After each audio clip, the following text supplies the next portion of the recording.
منہ پر بولنے والے بھی برداشت کی آخری حد تک پہنچ کر بولتے ہیں۔ رویوں کا شدید رد عمل انہیں بولنے پر مجبور کرتا ہے۔ بیجو کی تلخی ان کی اپنی پیدا کردہ نہیں ہوتی، بلکہ اس کے پیچھے نفرتوں کی انتہا ہوتی ہے۔ اگر تمہیں ایک دوسرے کے اعمال کا پتہ چل جائے تو تم ایک دوسرے کو دفن بھی نہ کرو۔ اللہ نے تمہارے عیب چھپا رکھے ہیں، اس پر شکر ادا کرو۔ کچھ لوگ اپنے لیے ساری رات جنت کی دعائیں مانگتے ہیں، لیکن دوسروں کی زندگی انہوں نے جہنم بنائی ہوئی ہوتی ہے۔ ہم کسی کے دل میں جھانک نہیں سکتے، یہ جان نہیں سکتے کہ کون ہمارے ساتھ کتنا مخلص ہے، لیکن وقت اور رویے جلد ہی یہ احساس دلا دیتے ہیں۔ اپنی طرف سے بھرپور کوشش کیجیے، سخت محنت کیجیے، طریقہ صحیح اور جائز اختیار کیجیے، دعا کیجیے، پر امید رہیے اور نتیجہ اللہ تعالیٰ پر چھوڑ دیجیے۔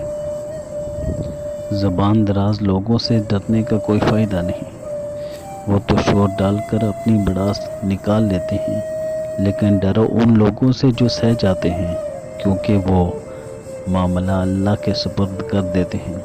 جہاں ناانصافی کی گنجائش نہیں ہوتی، وہاں دیر ہے اندھیر کبھی نہیں۔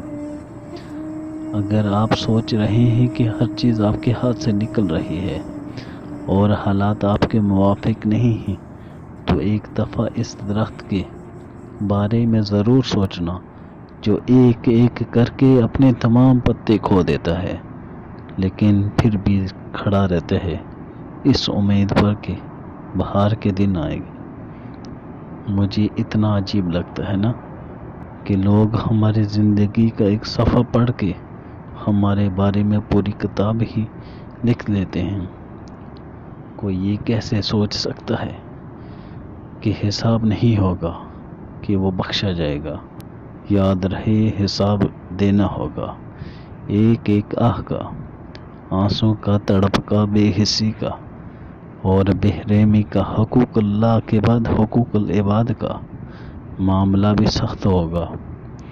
افسوس کچھ نہیں، سب لوگ یہ بات بھولے بیٹھے۔